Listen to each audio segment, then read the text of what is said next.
Chapter 10. A few weeks later, I am living in Italy. I have quit my job, paid off my divorce settlement and legal bills, given up my house, given up my apartment, put what belongings I had left into storage in my sister's place, and packed up 2 suitcases.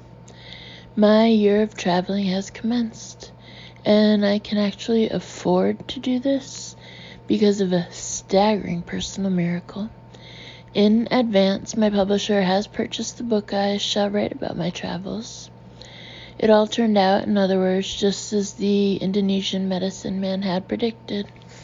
I would lose all my money and it would be replaced immediately, or at least enough of it to buy me a year of life. So, now I am a resident of Rome. The apartment I found is a quiet studio in a historic building, located just a few narrow blocks from the Spanish Steps, draped beneath the graceful shadows of the elegant Borghese gardens, right up the street from the Piazza del Popolo, where the ancient Romans used to race their chariots. Of course, this district doesn't quite have the sprawling grandeur of my old New York City neighborhood, which overlooked the entrance to the Lincoln Tunnel, but still, it will do. Chapter 11. The first meal I ate in Rome was nothing much, just some homemade pasta, spaghetti carbonara, with a side of sautéed spinach and garlic. Parentheses, the great romantic poet Shelley once wrote a horrified letter to a friend in England about cuisine in Italy. Young women of rank actually eat, you will never guess what, garlic, close parentheses. Also, I had 1 artichoke just to try it. The Romans are awfully proud of their artichokes. Then there was a pop surprise bonus side order brought over by the waitress for free. A serving of fried zucchini blossoms with a soft dab of cheese in the middle. These prepared so delicately that the blossoms probably didn't even notice they weren't on the vine anymore, close parentheses. After the spaghetti, I tried the veal. Oh, and also I drank a bottle of house red just for me, and ate some warm bread with olive oil and salt, tiramisu for dessert. Walking home after that meal around 11 p.m., I could hear noise coming from one of the buildings on my street. Something that sounded like a convention of 7-year-olds, a birthday party maybe? Laughter and screaming and running around. I climbed the stairs to my apartment, lay down in my new bed, and turned off the light. I waited to start crying or worrying, since that's what usually happened to me with the lights off, but I actually felt okay. I felt fine. I felt the early symptoms of contentment. My weary body asked my weary mind, was this all you needed, then? There was no response. I was already fast asleep. Chapter 12. In every major city in the Western world, some things are always the same. The same African men are always selling knockoffs of the same designer handbags and sunglasses, and the same Guatemalan musicians are always playing I'd Rather Be a Sparrow Than a Snail on their bamboo windpipes. But some things are only in Rome, like the sandwich counterman so comfortably calling me beautiful every time we speak. You want this panino grilled or cold, Bella? Or the couples making out all over the place, like there's some contest for it, twisting into each other on benches, stroking each other's hair and crotches, nuzzling and grinding ceaselessly. And then there are the fountains. Pliny the Elder wrote once, if anyone will consider the abundance of Rome's public supply of water, for baths, cisterns, ditches, houses, gardens, villas, and take into account the distance over which it travels, the arches reared, the mountains pierced, the valleys spanned, he will admit that there never was anything more marvelous in the whole world. A few centuries later, I already have a few contenders for my favorite fountain in Rome. One is in the Villa Borghese. In the center of this fountain is a frolicking bronze family. Dad is a faun, F-A-U-N, and Mom is a regular human woman. They have a baby who enjoys eating grapes. Mom and Dad are in a strange position, facing each other, grabbing each other's wrists, both of them leaning back. It's hard to tell whether they're yanking against each other in strife or swinging around merrily, but there's lots of energy there. Either way, Junior sits perched atop their wrists, right between them, unaffected by their merriment or strife, munching on his bunch of grapes. His little cloven hoofs dangle below him as he eats. He takes after his father, close parentheses. It is early September 2003. The weather is warm and lazy. By this, my 4th day in Rome, my shadow has still not darkened the doorway of a church or a museum, nor have I even looked at a guidebook. But I have been walking endlessly and aimlessly, and I did finally find a tiny little place that a friendly bus driver informed me sells the best gelato in Rome. It's called Il Gelato di San Crispino. I'm not sure, but I think this might translate as the ice cream of the crispy saint.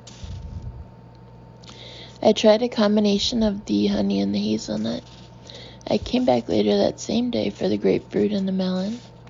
Then, after dinner that same night, I walked all the way back over there one last time, just to sample a cup of the cinnamon ginger.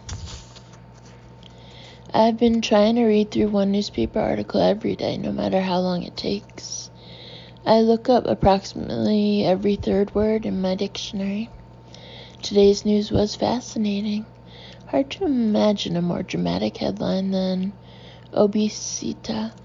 I bambini italiani sono I più grassi d'Europa. Good God, obesity. The article, I think, is declaring that Italian babies are the fattest babies in Europe. Reading on, I learned that Italian babies are significantly fatter than German babies, and very significantly fatter than French babies. Parentheses, mercifully, there was no mention of how they measure up against American babies, close parentheses. Older Italian children are dangerously obese these days, too, says the article. Parentheses, the pasta industry defended itself, close parentheses. These alarming statistics on Italian child fatness were unveiled yesterday by, no need to translate here, when a task force internazionale. It took me almost an hour to decipher this whole article.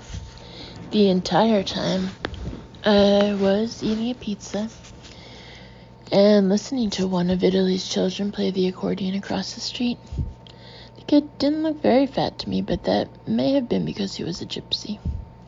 I'm not sure if I misread the last line of the article, but it seemed there was some talk from the government that the only way to deal with the obesity crisis in Italy was to implement a tax on the overweight. Could this be true? After a few months of eating like this, will they come after me? It's also important to read the newspaper every day to see how the Pope is doing. Here in Rome, the Pope's health is recorded daily in the newspaper, very much like weather or the TV schedule. Today, the Pope is tired. Yesterday, the Pope was less tired than he is today. Tomorrow, we expect that the Pope will not be quite so tired as he was today. It's kind of a fairyland of language for me here. For someone who has always wanted to speak Italian, what could be better than Rome? It's like somebody invented a city just to suit my specifications, where everyone, Parentheses, even the children, even the taxi drivers, even the actors on the commercials, close parentheses, speaks this magical language. It's like the whole society is conspiring to teach me Italian. They'll even print their newspapers in Italian while I'm here. They don't mind. They have bookstores here that only sell books written in Italian. I found such a bookstore yesterday and felt I'd entered an enchanted palace. Everything was in Italian, even Dr. Seuss. I wandered through, touching all the books, hoping that anyone watching me might think I was a native speaker. Oh, how I want Italian to open itself up to me. This feeling reminded me of when I was 4 years old and couldn't read yet, but was dying to learn. I remember sitting in the waiting room of a doctor's office with my mother, holding a Good Housekeeping magazine in front of my face, turning the pages slowly, staring at the text, and hoping the grown-ups in the waiting room would think I was actually reading. I haven't felt so starved for comprehension since then. I found some works by American poets in that bookstore, with the original English version printed on one side of the page and the Italian translation on the other. I bought a volume by Robert Lowell, another by Louise Gluck. There are spontaneous conversation classes everywhere. Today I was sitting on a park bench when a tiny old woman in a black dress came over, roosted down beside me, and started bossing me around about something. I shook my head, muted and confused. I apologized, saying in very nice Italian, "I'm sorry, but I don't speak Italian." And she looked like she would have smacked me with a wooden spoon if she'd had one. She insisted, "You do understand." Parentheses, interestingly, she was correct. That sentence I did understand, close parentheses. Now she wanted to know where I was from. I told her I was from New York and asked where she was from. Duh, she was from Rome. Hearing this, I clapped my hands like a baby. Ah, Rome, beautiful Rome. I love Rome, pretty Rome. She listened to my primitive rhapsodies with skepticism. Then she got down to it and asked me if I was married. I told her I was divorced. This was the first time I'd said it to anyone, and here I was saying it in Italian. Of course, she demanded perché. Well, why is a hard question to answer in any language. I stammered, then finally came up with l'abbiamo rotto. We broke it. She nodded, stood up, walked up the street to her bus stop, got on her bus, and did not even turn around to look at me again. Was she mad at me? Strangely, I waited for her on that park bench for 20 minutes, thinking against reason that she might come back and continue our conversation, but she never returned.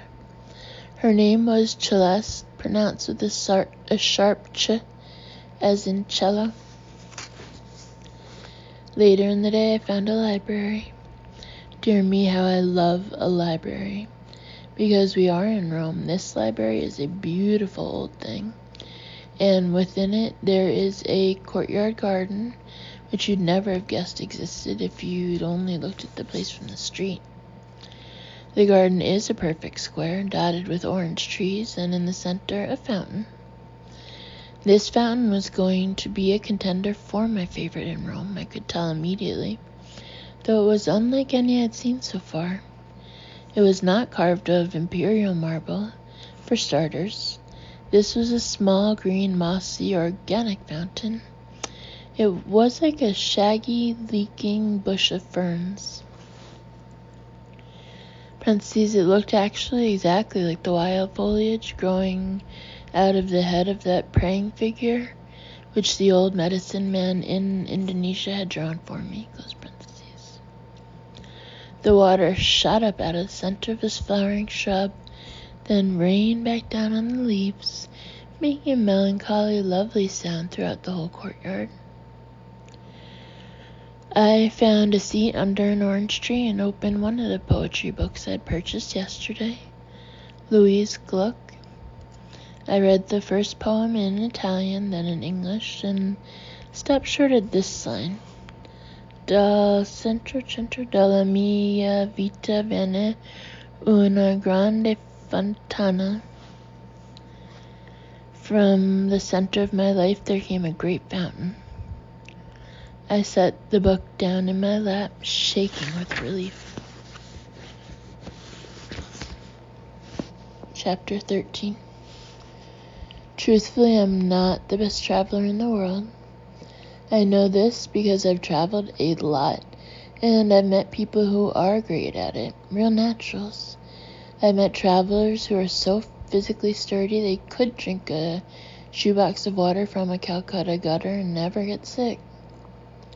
People who can pick up new languages where others of us might only pick up infectious diseases. People who know how to stand down a threatening border guard or cajole an uncooperative bureaucrat at the visa office. People who are the right height and complexion that they kind of look halfway normal wherever they go. In Turkey, they just might be Turks. In Mexico, they are suddenly Mexican. In Spain, they could be mistaken for a Basque. In Northern Africa, they can sometimes pass for Arab.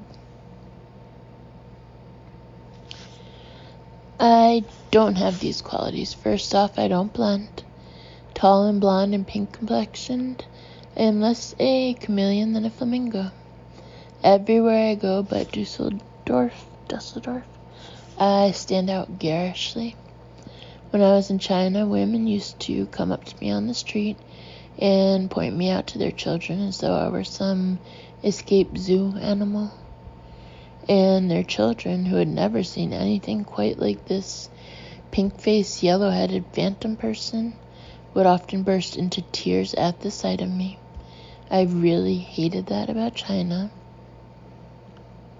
I'm bad. Parentheses are rather lazy. Close parentheses. At researching a place before I travel, tending just to show up and see what happens.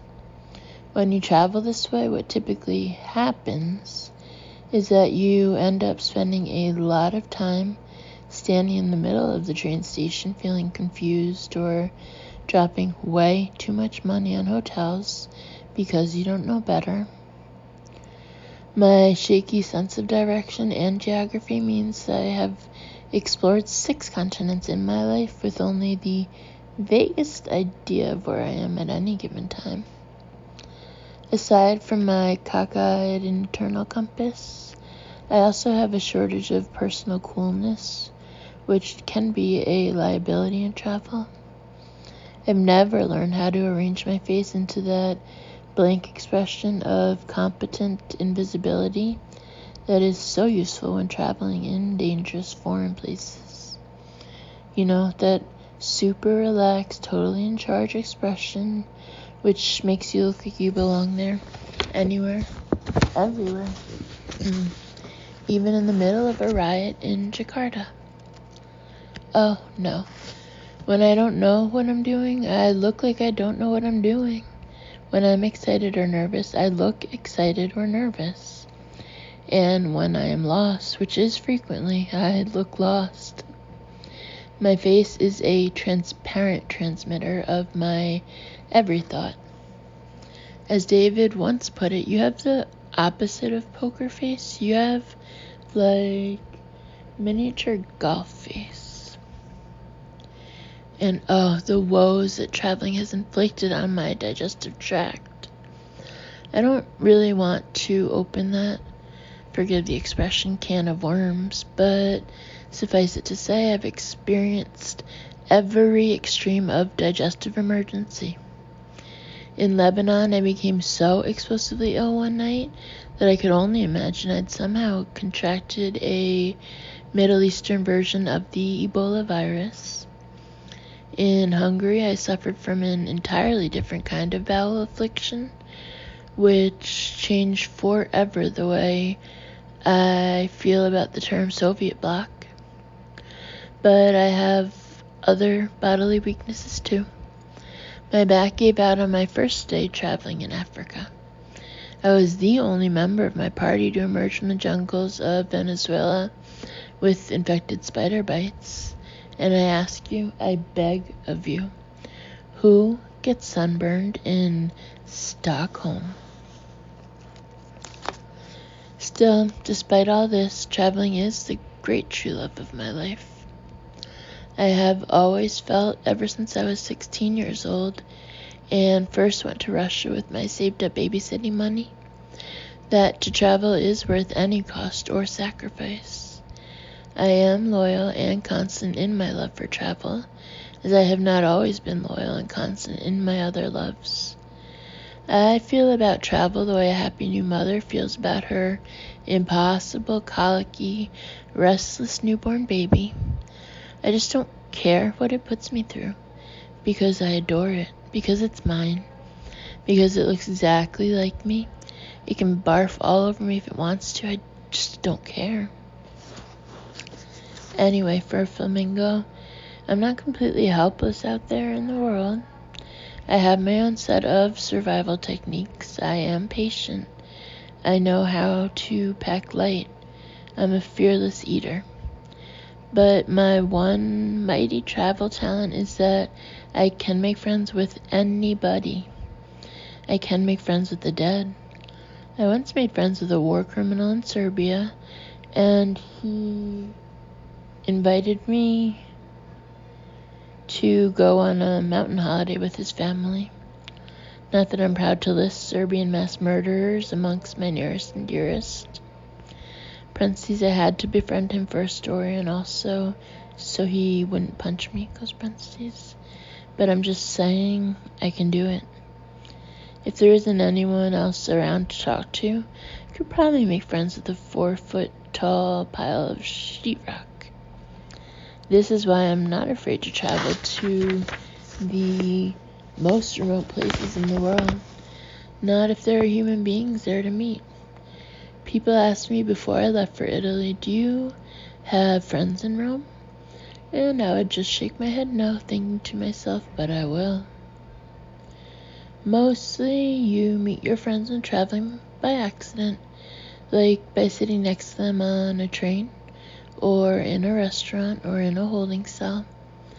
But these are chance encounters, and you should never rely entirely on chance.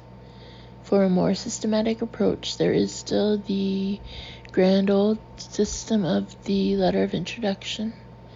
Today, more likely to be an email, presenting you formally to the acquaintance of an acquaintance.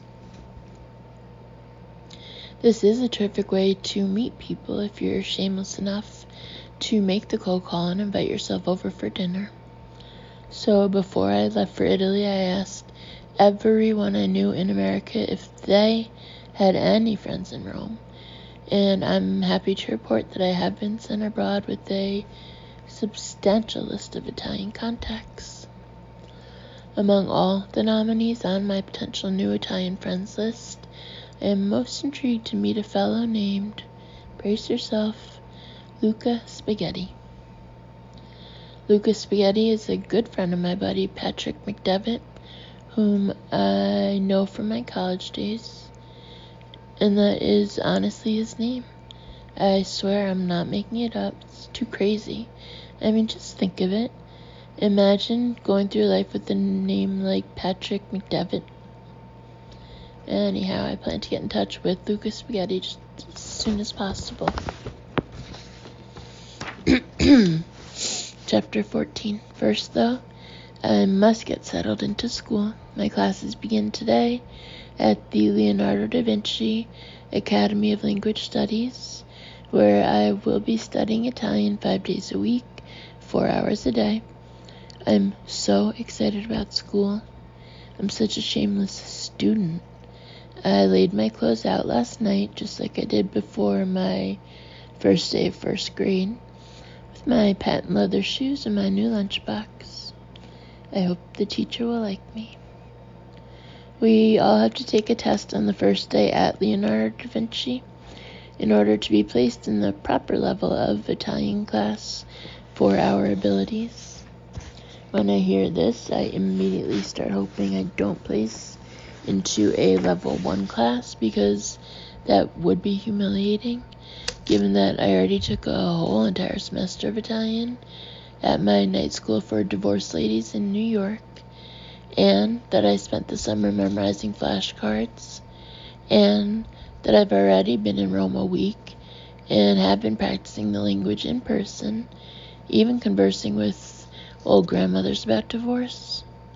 The thing is, I don't even know how many levels the school has, but as soon as I heard the word level, I decided that I must test into level 2 at least. So it's hammering down rain today, and I show up to school early, parentheses like I always have, geek, close parentheses, and I take the test. It's such a hard test. I can't get through even a tenth of it. I know so much Italian. I know dozens of words in Italian, but they don't ask me anything that I know. Then there's an oral exam, which is even worse. There's a skinny Italian teacher interviewing me and speaking way too fast, in my opinion, and I should be doing so much better than this, but I'm nervous and making mistakes with stuff I already know. Parentheses like, why did I say vado a scuola instead of sono andata a scuola? I knew that. Close parentheses. In the end, it's okay though. The skinny Italian teacher looks over my exam and selects my class level 2. Classes begin in the afternoon, so I go eat lunch, parentheses roasted on deep, close parentheses, then saunter back to the school and smugly walk past all those level 1 students, parentheses, who must be molto stupido, really, close parentheses, and enter my first class with my peers, except that it becomes swiftly evident that these are not my peers, and that I have no business being here because level 2 is really impossibly hard. I feel like I'm swimming, but barely, like I'm taking in water with every breath. The teacher, a skinny guy, parentheses, why are the teachers so skinny here? I don't trust skinny Italians, close parentheses, is going way too fast, skipping over whole chapters of a textbook, saying you already know this, you already know that, and keeping up a rapid-fire conversation with my apparently fluent classmates. My stomach is gripped in horror, and I'm gasping for air and praying he won't call on me. Just as soon as the break comes, I run out of that classroom on wobbling legs, and I scurry all the way over to the administrative office, almost in tears, where I beg in very clear English if they could please move me down to a level 1 class. And so they do, and now I am here. This teacher is plump and speaks slowly. This is much better. Chapter 15. The interesting thing about my Italian class is that nobody really needs to be there. There are 12 of us studying together of all ages from all over the world, and everybody has come to Rome for the same reason, to study Italian just because they feel like it. Not one of us can identify a single practical reason for being here. Nobody's boss has said to anyone, it is vital that you learn to speak Italian in order for us to conduct our business overseas. Everybody, even the uptight German engineer, shares what I thought was my own personal motive. We all want to speak Italian because we love the way it makes us feel. A sad-faced Russian woman tells us she's treating herself to Italian lessons because I think I deserve something beautiful. The German engineer says I want Italian because I love the dolce vita, the sweet life. Parentheses, only in his stiff Germanic accent, it ends up sounding like he said he loved the Deutsche Vita, the German life, which I'm afraid he's already had plenty of, close parentheses. As I will find out over the next few months, there are actually some good reasons that Italian is the most seductively beautiful language in the world, and why I'm not the only person who thinks so.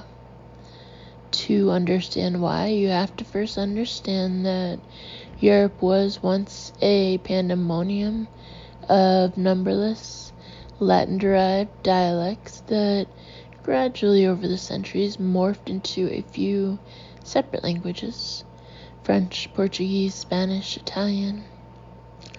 What happened in France, Portugal, and Spain was an organic evolution. The dialect of the most prominent city gradually became the accepted language of the whole region. Therefore, what we today call French is really a version of medieval Parisian. Portuguese is really Lisboan. Spanish is essentially Madrileño. These were capitalist victories. The strongest city ultimately determined the language of the whole country. Italy was different. One critical difference was that for the longest time, Italy wasn't even a country. It didn't get itself unified until quite late in life, 1861. And until then was a peninsula of warring city-states dominated by proud local princes or other European powers. Parts of Italy belonged to France, parts to Spain, parts to the church, parts to whoever could grab the local fortress or palace. The Italian people were alternatively humiliated and cavalier about all this domination. Most didn't much like being colonized by their fellow Europeans, but there was always that apathetic crowd that said, Francia o Spagna perché se magna, which means in dialect, France or Spain, as long as I can eat. All this internal division meant that Italy never properly coalesced, and Italian didn't either. So it's not surprising that for centuries, Italians wrote and spoke in local dialects that were mutually unfathomable.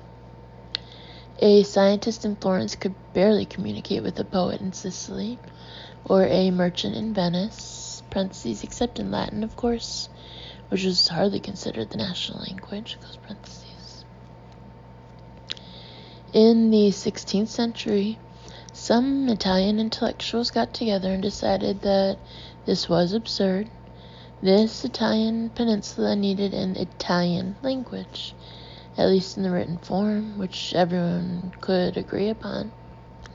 So this gathering of intellectuals proceeded to do something unprecedented in the history of Europe. They handpicked the most beautiful of all the local dialects and crowned it Italian. In order to find the most beautiful dialect ever spoken in Italy, they had to reach back in time 200 years to 14th century Florence. What this Congress decided would henceforth be considered proper Italian was the personal language of the great Florentine poet Dante Alighieri. When Dante published his Divine Comedy back in 1321, detailing a visionary progression through hell, purgatory, and heaven, he'd shocked the literate world by not writing in Latin. He felt that Latin was a corrupted elitist language and that the use of it in serious prose had, quote, turned literature into a harlot, end quote, by making universal narrative into something that could only be bought with money through the privilege of an aristocratic education. Instead, Dante turned back to the streets, picking up the real Florentine language spoken by the residents of his city, parentheses, who included such luminous contemporaries as Boccaccio and Petrarch, parentheses, and using that language to tell his tale. He wrote his masterpiece in what he called Dolce Stil Nuovo, or the sweet new style of the vernacular. and he shaped that vernacular even as he was writing it, affecting it as personally as Shakespeare would someday affect Elizabethan English. For a group of nationalist intellectuals much later in history to have sat down and decided that Dante's Italian would now be the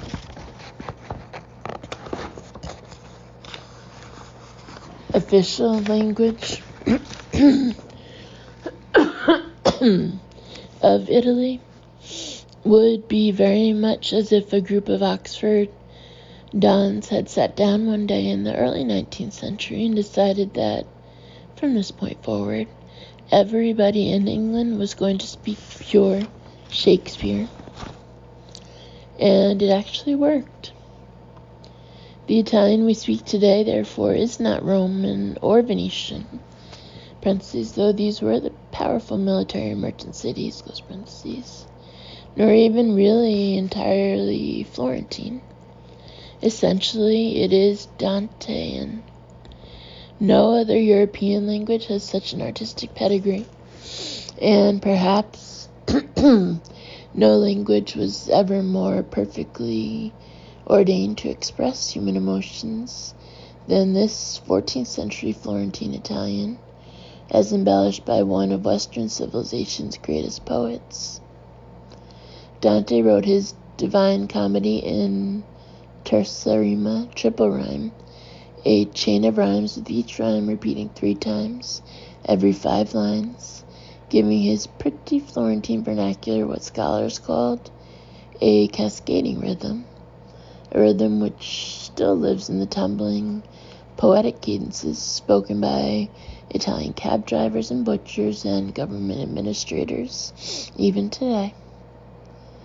The last line of the Divine Comedy, in which Dante is faced with the vision of God himself, is a sentiment that is still easily understandable by anyone familiar with so-called modern Italian. Dante writes that God is not merely a blinding vision of glorious light, but that he is most of all l'amor che muove il sol e le altre stelle, the love that moves the sun and the other stars. So it's really no wonder that I want so desperately to learn this language. Chapter 16. Depression and loneliness tracked me down after about 10 days in Italy. I am walking through the Villa Borghese one evening, after a happy day I spent in school, and the sun is setting gold over St. Peter's Basilica.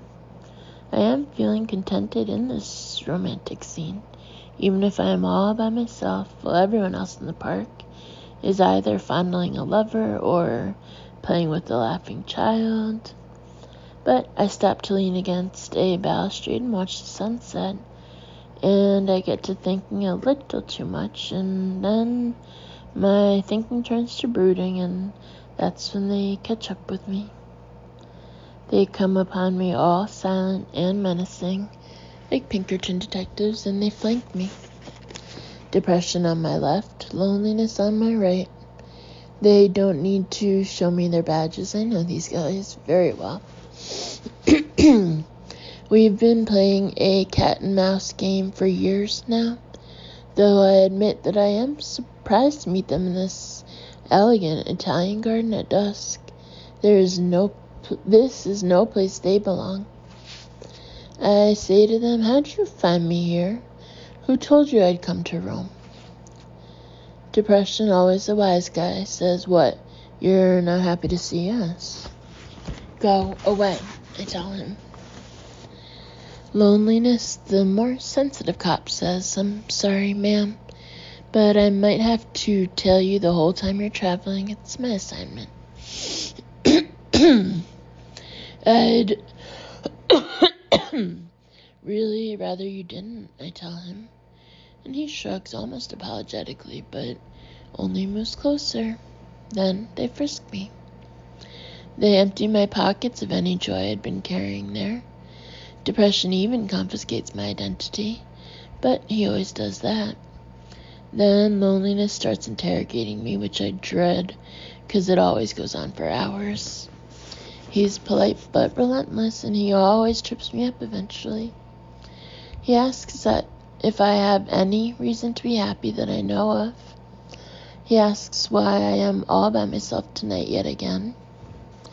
He asks, though we've been through this line of questioning hundreds of times already, why I can't keep a relationship going, why I ruined my marriage, why I messed things up with David, why I messed things up with every man I've ever been with. He asked me where I was the night I turned 30 and why things have gone so sour since then. He asked why I can't get my act together and why I'm not at home, living in a nice house and raising nice children like any respectable woman my age should be. He asked why exactly I think I deserve a vacation in Rome when I've made such a rubble of my life. He asked me why I think that running away to Italy like a college kid will make me happy. He asked where I think I'll end up in my old age if I keep living this way. I walk back home, hoping to shake them, but they keep following me, these two goons. Depression has a firm hand on my shoulder, and loneliness harangues me with his interrogation. I don't even bother eating dinner. I don't want them watching me. I don't want to let them up the stairs to my apartment either. But I know depression, and he's got a billy club, so there's no stopping him from coming in if he decides that's what he wants to do.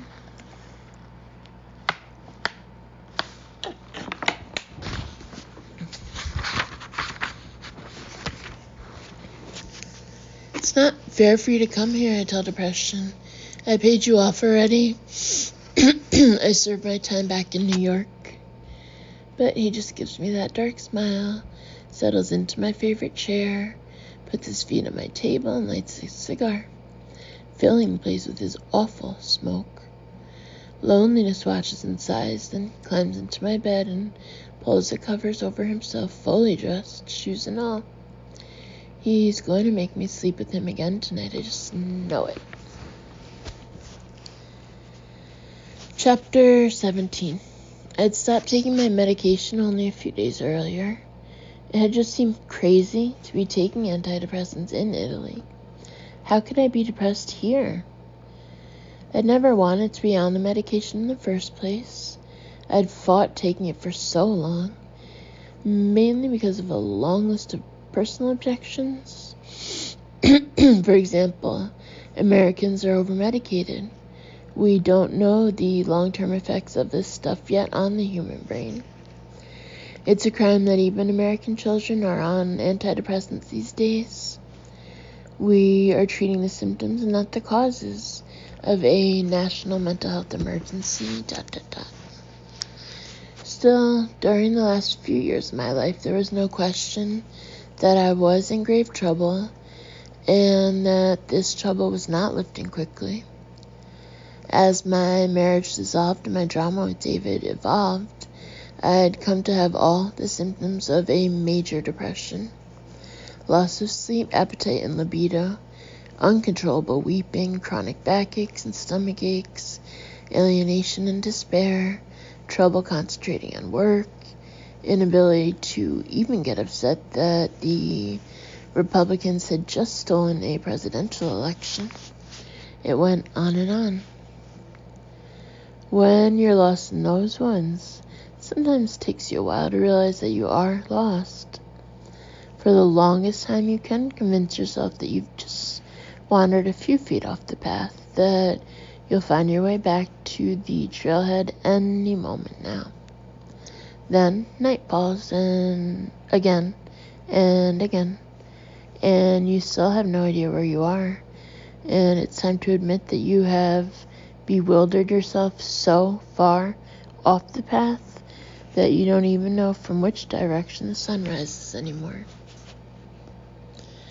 I took on my depression like it was the fight of my life, which, of course, it was. I became a student of my own depressed experience, trying to unthread its causes. What was the root of all this despair? Was it psychological? Parentheses.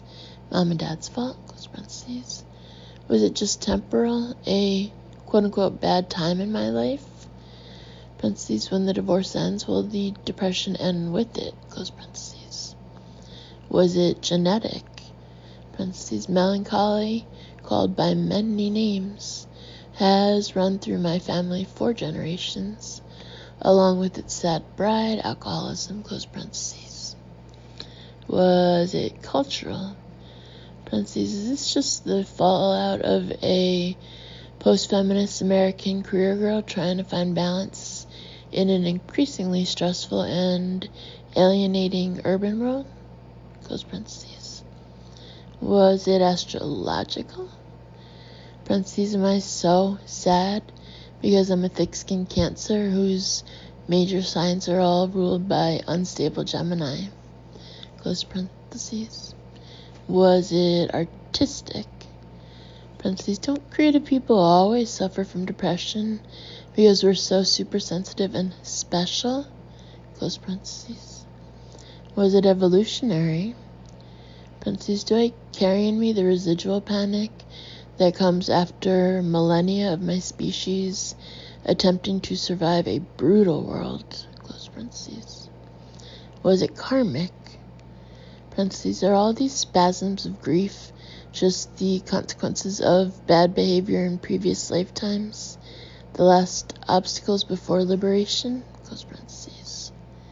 Was it hormonal, dietary, philosophical, seasonal, environmental?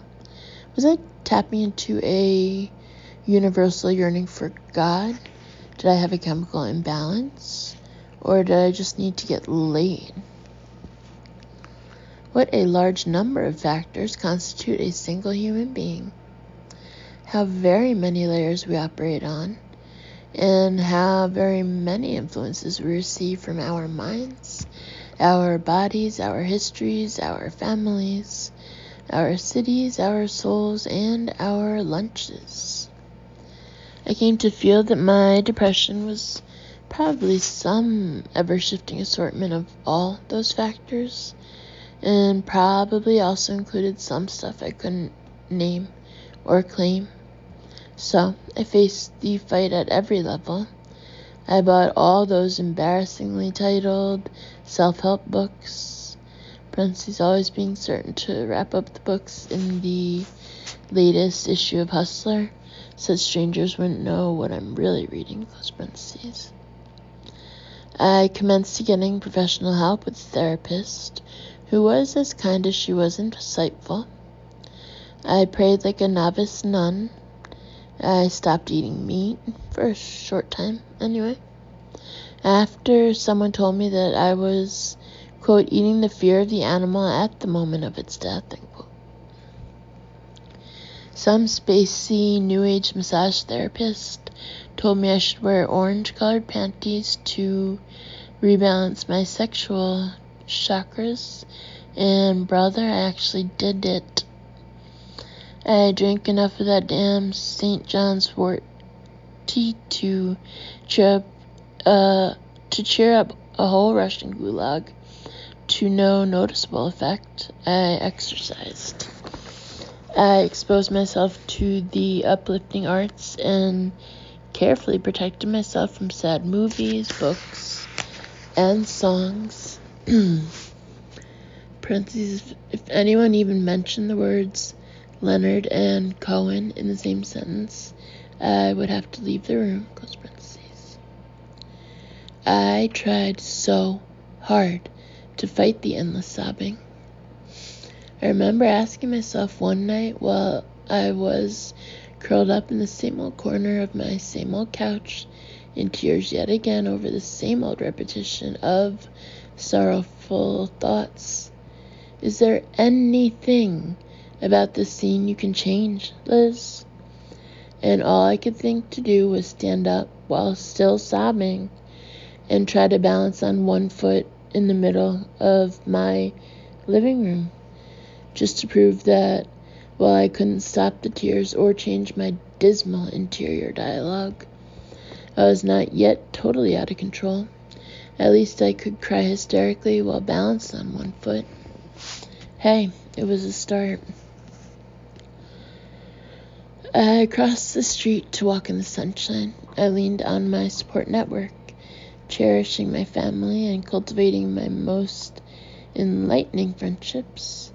And when those officious women's magazines kept telling me that my low self-esteem wasn't helping depression matters at all, I got myself a pretty haircut, bought some fancy makeup and a nice dress.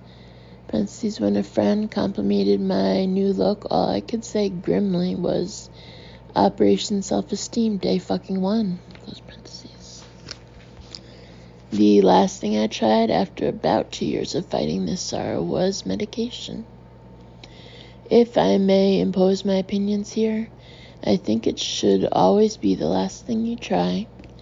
For me, the decision to go the route of vitamin P happened after a night when I'd sat on the floor of my bedroom for many hours, trying very hard to talk myself out of cutting into my arm with a kitchen knife.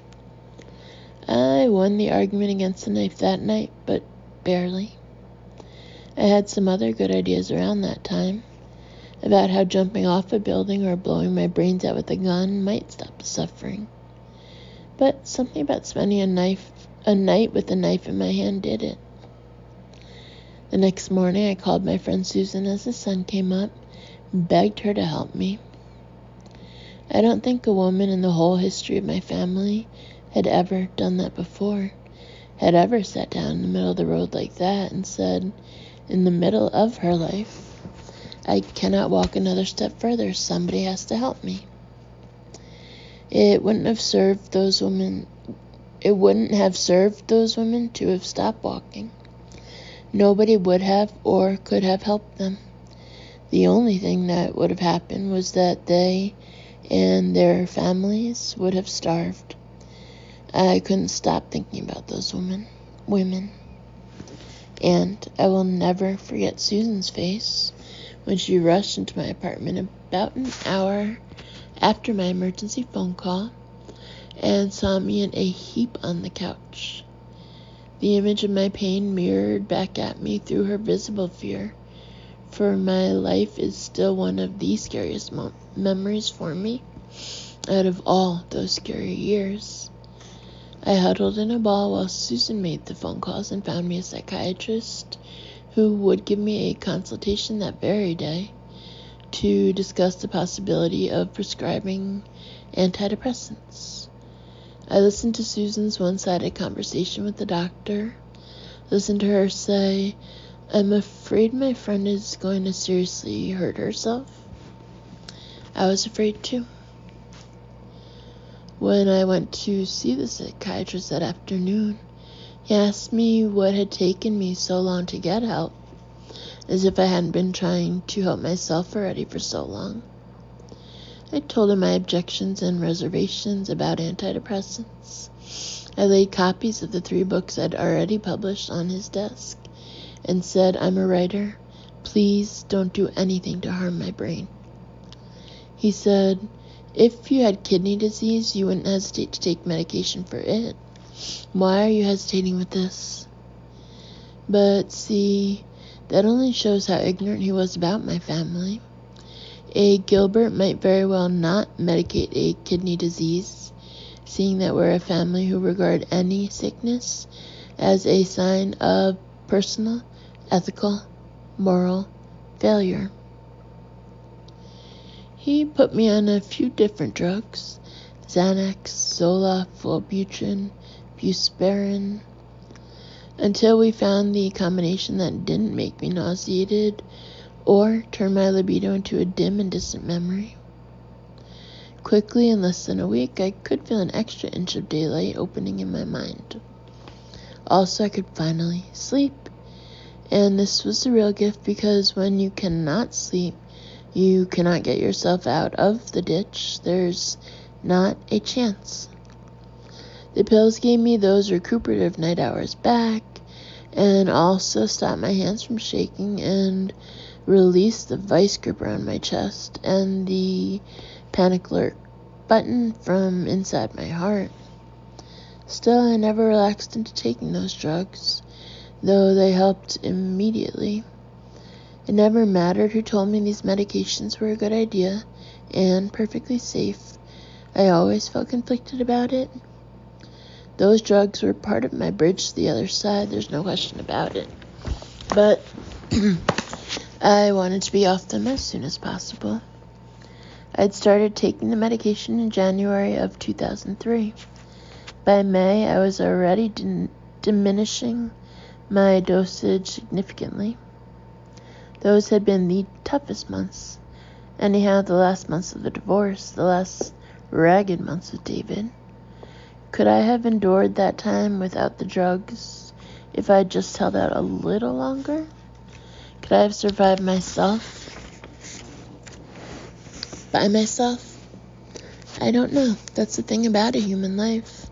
There is no control group, no way to ever know how any of us would have turned out if any variables had been changed.